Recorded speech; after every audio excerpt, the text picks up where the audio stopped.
नमस्कार। हम आपकी मुलाकात करवा रहे हैं उस शख्सियत से, वो शख्सियत जिन्होंने अपने जीवन काल में सकारात्मक सोच के साथ में निरंतर आगे बढ़ने की प्रेरणा ली है। अपने पिताजी से, अपने परिवार से, परिवार की परंपराओं के संस्कारों को निरंतर पुष्ट करते हुए उनके व्यक्तित्व को निर्माण होते हुए दुनिया ने देखा है, इस देश ने देखा है। और यही कारण है कि गौ सेवी संत पद्माराम जी कुलरिया, जिनके संस्कार, जिनकी प्रेरणा और जिनके आदर्श उनके अपने बेटों ने अपनी रोम रोम में उतार रखे हैं। हम बातचीत कर रहे हैं उनके सुपुत्र शंकर कुलरिया जी से। पहले तो आपको आज हम बधाई देते हैं, जिला प्रशासन ने आपकी सामाजिक सेवाओं के लिए, पर्यावरण संरक्षण के लिए, शिक्षा स्वास्थ्य के क्षेत्र में आपने जो काम किया है उसके लिए सम्मान दिया है। धन्यवाद जी। आज 26 जनवरी को पूरे देशवासियों को बहुत बहुत बधाई।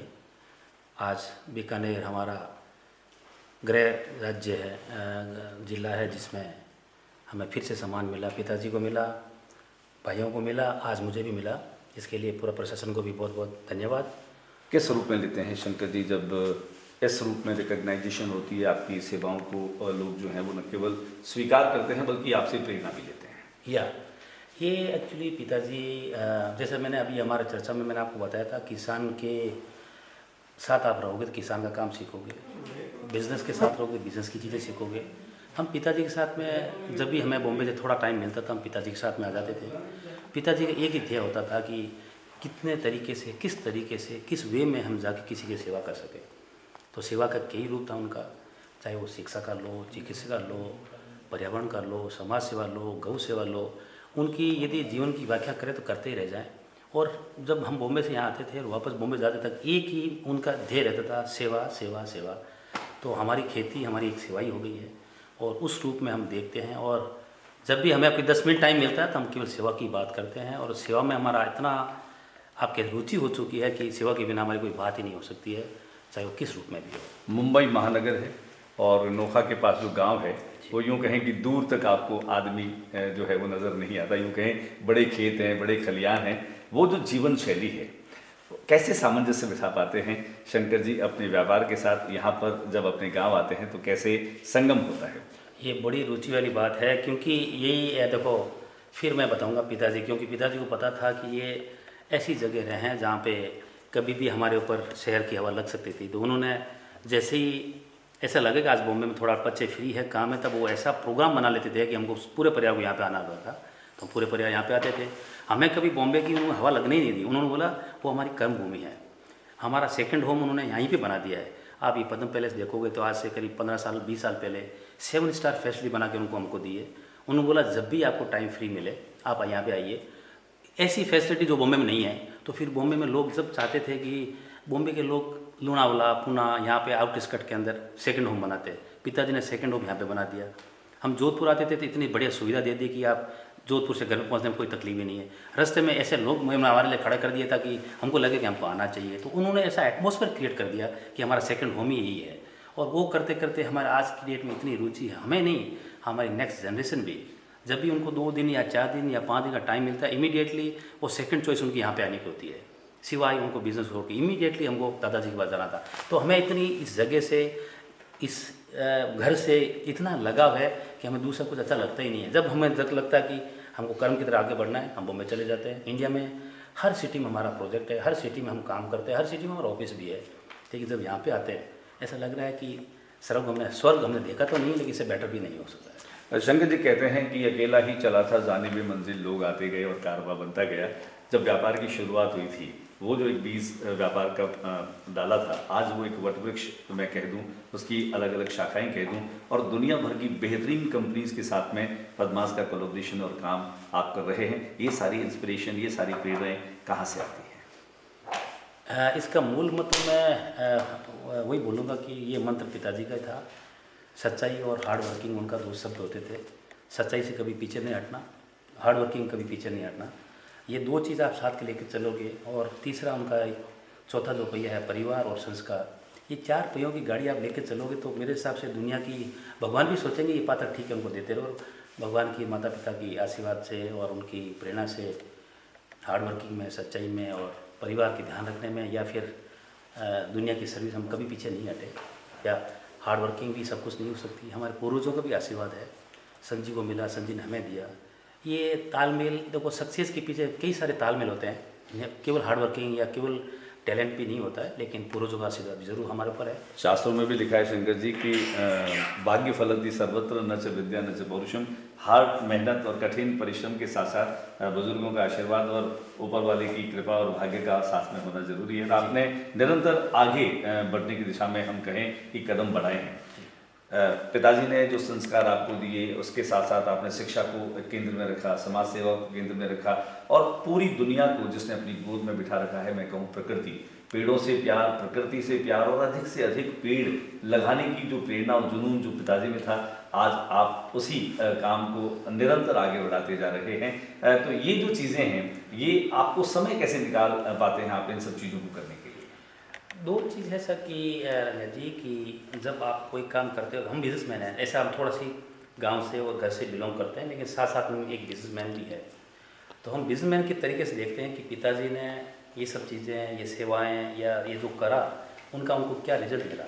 तो हमने देखा कि उन्होंने, हालांकि वो कम पढ़े लिखे थे जरूर थे, लेकिन उनको आध्यात्मिक इतना नॉलेज था कि हमको क्या करना चाहिए, उसका क्या, इसका रिजल्ट क्या है, उसका फल क्या है। तो उन्होंने जो किया, उनको जो लास्ट टाइम हमने देखा कि उनका जो फल था, वो फल हम जिंदगी में एक्सपेक्ट सा कर ही नहीं सकते, ऐसा फल उनको मिला। तो हम भी बिजनेसमैन के रूप में सोचते हैं कि क्यों नहीं हम उस चीज़ को अपनाएं जो वो करते थे। तो उनकी जो डगर डाली हुई है, जो उन्होंने दीपक जला रखा था, वही दीपक को हमने आज जला रखा है। हम भी चाहेंगे कि जैसे वो लोगों की सेवा की, जैसे लोगों को, उनको हर कोने में, ये तो पिताजी यहाँ से जोधपुर जाते थे, 50 जगह उनको खड़ा कर देते हैं कि हम संत जी आ रहे हैं, संत जी आ रहे हैं, क्योंकि ऐसा नहीं कि उन्होंने कुछ उनके लिए किया, नहीं।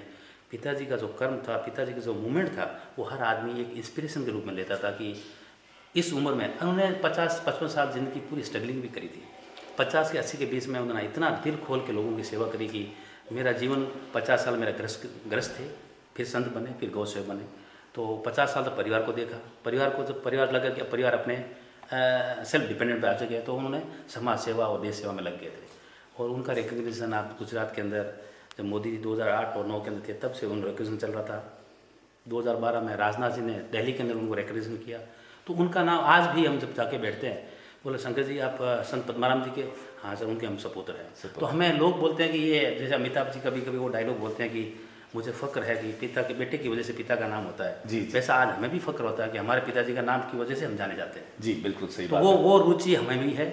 और रही बात टाइम निकालने की, जब आपको जिस चीज़ में रुचि होती है ना, भगवान टाइम आपको दे ही देते हैं। शंकर जी, एक तरह से आपके पास में एक समृद्ध विरासत है संस्कारों की, सोच की, आदर्शों की, और वो विरासत जो है वो आपने मजबूती से थाम रखी है। जी। कहीं कहीं आप उनके उन्हीं कार्यों को आगे बढ़ रहे हैं। इसी कड़ी में 12 तारीख को जो स्मारक और संग्रहालय बन रहा है, वो अभूतपूर्व है, शानदार है। जिस तरह से उसका निर्माण किया जा रहा है, एक दूर अंचल गाँव में इतना बड़ा, इतना विशाल ये स्मारक, जिनमें डिजिटल लाइब्रेरी भी होगी, जिनमें जो है वो गेस्ट रूम भी बनेगा, और इसके अलावा देखने के लिए बहुत सारी चीज़ें होगी, एक म्यूजियम भी बनेगा वहाँ पर। तो ये जो चीज़ें हैं, इसको करने वाली जो इंस्पिरेशन है, ये प्रेरणा जो है वो कैसे आई कि पिताजी के जो काम है उनको लोगों तक पहुँचाया जाए, उस रूप में उनके स्मारक और उनके संग्रहालय? यदि इस चीज़ के बारे में रंगा जी मैं बोलूँगा आपको, तो एक्चुअली हमारे समझ से ही बाहर है। हमने शुरुआत तो ऐसी करी थी कि हमको पिताजी को हमारे सामने हमेशा एक, हालांकि देह रूप में हमारे बीच में नहीं है, लेकिन हम चाहते हैं कि वो हमारे हमेशा बीच में रहे। शुरुआत एक गाय के छोटे सी मुकुट से की थी, लेकिन पता ही नहीं चला, भगवान की असीम कृपा रही, संजय का आशीर्वाद रहा, ये बड़ा रूप लेता ही जा रहा है। न कि हम परिवार के लिए, जिन्होंने इसके लिए डिज़ाइन किया, उनका भी बॉम्बे से one of the best architect in India है जिनका नाम आता है, उन्होंने जब डिज़ाइन किया तो उन्होंने भी नहीं सोचा था ऐसा चीज़ बन सकती है। लेकिन इसके ऊपर कोई अद्भुत पीछे से कोई महाशक्ति काम करती है कि ये क्यों बन रहा है, कैसे बन रहा है। हर दिन हमारे अंदर एक ऊर्जा आ रही है कि इसको और बेटर करें। तो ये और बेटर करने की जो ऊर्जा आती है, कभी आदमी जब इतना बड़ा रूप ले लेता है तो आदमी थक जाता है, कितना करें, पिताजी के लिए करें, पिताजी नहीं है हमारे बीच में, क्यों करें, वो थोड़ी देखते हैं। लेकिन यहाँ से जब जाते हो ना, एक नई ऊर्जा आती है वहाँ से, और हमेशा हमें ऐसा लग रहा है कि पिताजी का पता नहीं किस रूप से हमको आशीर्वाद बार बार मिल रहा है। तो ये आप देखो, पिताजी का हम चाहते हैं, हम ये इसलिए बना रहे हैं क्योंकि हम चाहते हैं कि पिताजी जब भी हम जाएं, उन्होंने ज़िंदगी में क्या क्या किया, हर एक आदमी, आप पीछे का म्यूजियम देखने जाओगे तो मेरा मेन उद्देश्य ये है कि म्यूजियम इसलिए बना रहे हैं कि 55 साल के बाद में भी एक आदमी जो ज़िंदगी को स्ट्रगलिंग करते हुए लाइफ को इस तरीके मोड़ सकते हैं, वो एक इंस्पिरेशन है। एक ऐसे मुकाम पर आता है जब वो समाज से लेता है, उसे वो देना दादा शुरू है। करता तो है। वो एक पिताजी 55 के बाद जब 81 की एज होकर देवलोक गमन हुए, तो एक 55 से लेके वो जो 30 साल की ज़िंदगी में उस उम्र में जिस आदमी थक जाता है, हिम्मत हार देता है, उस टाइम उन्होंने हिम्मत बनाई और ज़िंदगी ऊपर चढ़ाई। तो वो एक इंस्पिरेशन है। उनका जीवन का ध्येय था कि हमारे इस एरिया की बालिका जो है वो बाहर नहीं जा, हमारे गांव में अभी भी है 15-20 साल की 20 की बच्चियों को बाहर नहीं भेजते हैं। उनका मेन ध्येय था कि हमारे इस एरिया की बच्चे हैं ऐसी स्कूल में पढ़े, ऐसी इंग्लिश पढ़े, क्योंकि वो बॉम्बे जाते थे तो उनको इंग्लिश नहीं आती थी, हिंदी में थोड़ा सी हिचकते थे। उनको लग रहा था कि हमारे एरिया के बच्चे और बच्चियाँ हैं वो ज़िंदगी में कभी अनकम्फर्ट फील नहीं करे। उनका एक सपना था, तब उन्होंने एक छोटा सी स्कूल चालू किया। आज वो स्कूल इतना बड़ा रूप ले लिया है जहाँ पे बच्चों के लिए उस स्कूल के अंदर बच्चियाँ पढ़ के दुनिया के अंदर वो प्रूव कर सकती है कि हाँ, हमारा घर, हमारा परिवार भले थका हो या कुछ भी हो, लेकिन जिस स्कूल में हमने एजुकेशन करी, one of the best in India, वो स्कूल में एजुकेशन। उस विद्यालय में पढ़ने वाली छात्राओं से बातचीत करते हुए कोई भी ये सहज अनुमान नहीं कर सकता कि ये बच्चियां गांव की किसी गाँव स्कूल की की किसी, हैं। yes, yes। उनकी जो इंग्लिश इतनी फ्लुएंट है, या हम कहें कि उनकी अभिव्यक्ति और उनका आत्मविश्वास इतना शानदार है कि ये कोई भी सहज अनुमान नहीं कर पाता। वो अपने फ्यूचर में कभी ऐसा अनकम्फर्टेबल फील नहीं करेगी, वो हमारा एक ध्येय है। और अब तो वो विद्यालय बहुत बड़े स्तर पे बन रहा है, वो भी मॉडल जो है वो बहुत अभूतपूर्व और शानदार मॉडल है। आपने शायद देखा होगा जी। और यदि उस स्कूल के अंदर हमें लगा कि थोड़ी बहुत और कमी रह जाए, उस कमी को पूरी करने के लिए पिताजी की प्रेरणा से हम लाइब्रेरी बना रहे हैं, जिस लाइब्रेरी के अंदर इंडिया की पहली डिजिटल लाइब्रेरी है कम्प्लीटली, जिसके अंदर हर सिलेबस की पढ़ाई होगी, हर ग्रंथ की पढ़ाई होगी। कोई साधु संत आ गए, पिताजी संतों को बहुत महत्व देते थे जी। तो कोई साधु संत भी आ गया, उनके लिए हमने ध्यान रूम बनाया ताकि उनके लिए ग्रंथ भी मिलेगा, डिजिटल भी मिलेगा, वो बैठ के ध्यान करें।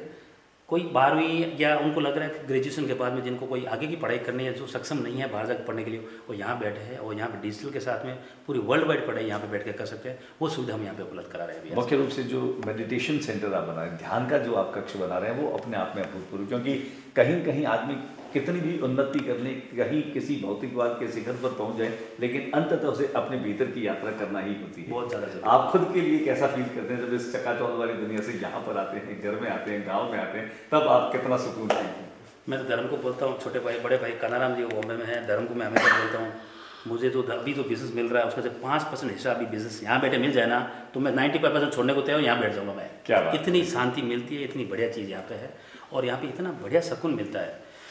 मैं दोबारा रिपीट करूँगा, स्वर्ग किसी ने मैंने देखा नहीं है, लेकिन हो सकता है स्वर्ग इससे बेटर नहीं हो सकता है। जी जी। ये मेरा कहना है। और जब ये 12 तारीख को ओपनिंग होगी, ऐसा मेरा विश्वास है कि जो आदमी यहाँ पे विजिट करेगा, जो आगंतुक यहाँ पे आएंगे, वो दोबारा आने के लिए ज़रूर कोशिश करेंगे, और वो ज़रूर वो मैसेज देंगे कि ऐसा शायद मेरे हिसाब से मेरे मुंह से बड़ी बात हो जाएगी, पिता पुत्रों का प्रेम जो है यहाँ पे एक झलकता है, वो हम एक मैसेज देना चाहते हैं। जो पहला मैसेज 55 से 80 साल की उम्र में जो थके हुए आदमी, हिम्मत हारे हुए आदमी आके देखे, हिम्मत बढ़ाए। दूसरा, पिताजी एक सपना कैसे, माँ बाप सपना देखते हैं, उनको बच्चे कैसे पूरा करते हैं। तीसरा, ज़िंदगी भर बच्चे अपने माता पिता को सामने कैसे रूप में देख सकते हैं, वो एक यहाँ का हमने एक जीता जागता एक उदाहरण देने की कोशिश की है। बाकी ये अंधाधुंध दुनिया के अंदर, आज के मॉडर्न लाइफ में अंदर, आई डोंट नो कितने लोग इसके इंस्पायर्ड होंगे, बट मुझे विश्वास है कि डेफिनेटली जो यहाँ पे आएंगे उनका ज़रूर दिनचर्या चेंज करेंगे, सोच चेंज करेंगे, और इसे ज़रूर प्रेरणा लेंगे। बहुत बढ़िया बात की शंकर जी आपने। इस भौतिकता के युग में, इस आपाधापी के दौर में, जहाँ पर वर्जनाएं टूट रही हैं, रिश्ते दरक रहे हैं, माता पिता को ओल्ड एज होम में जाना पड़ता है, ऐसे में ये उन तमाम लोगों के लिए प्रेरणा होगा जब पिता के पुत्रों के माध्यम से उनके आदर्शों को आत्मसात करते हुए उनके अधूरे कार्यों को पूरा करें, या उनकी मंशाओं को उनके अनुपस्थिति में नहीं बल्कि उनकी रूह को अपने साथ फील करते हुए वे निरंतर आगे बढ़ते रहे। निश्चित तौर पे पिता पुत्र के इस प्रेम, समर्पण और इस संस्कार की कहानी को जन जन तक पहुंचाने के लिए ये स्मारक और संग्रहालय एक अप्रतिम उदाहरण होगा, और इससे बेहतर कुछ नहीं हो सकता, क्योंकि पूरी दुनिया के सुख संसाधन पाने के बाद भी अगर कहीं सुकून और शांति है तो वो है अपना घर, अपने परिवार के संस्कार, अपने माता पिता की सेवा और उनके बताए हुए मार्ग पर चलना। ये थे शंकर जी कुलरिया। जाते जाते कुछ कहेंगे शंकर जी? मैं वापस फिर आप पूरी टीम से, और जिस भाई के पास ये वीडियो पहुंचता है, जो भी हमारी ये बात कहीं भी सुन लें, तो मैं आप सबसे बोलूँगा 12 तारीख को सुबह यहाँ पे बाबा रामदेव योग करेंगे, तो तन भी क्लियर साफ करना है, मन भी साफ करना है। तो तन साफ करने के लिए हमारे बाबा रामदेव जी सुबह 3.5 घंटा यहाँ पे योग करेंगे, जो पूरी नेशनल चैनल पे लाइव रहेगा।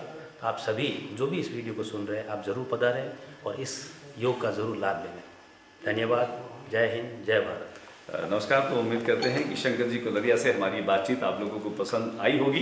12 तारीख को मत भूलिएगा, योग गुरु बाबा रामदेव के साथ में आप भी योग करें, क्योंकि योग करने से व्यक्ति निरोग रहता है। नमस्कार।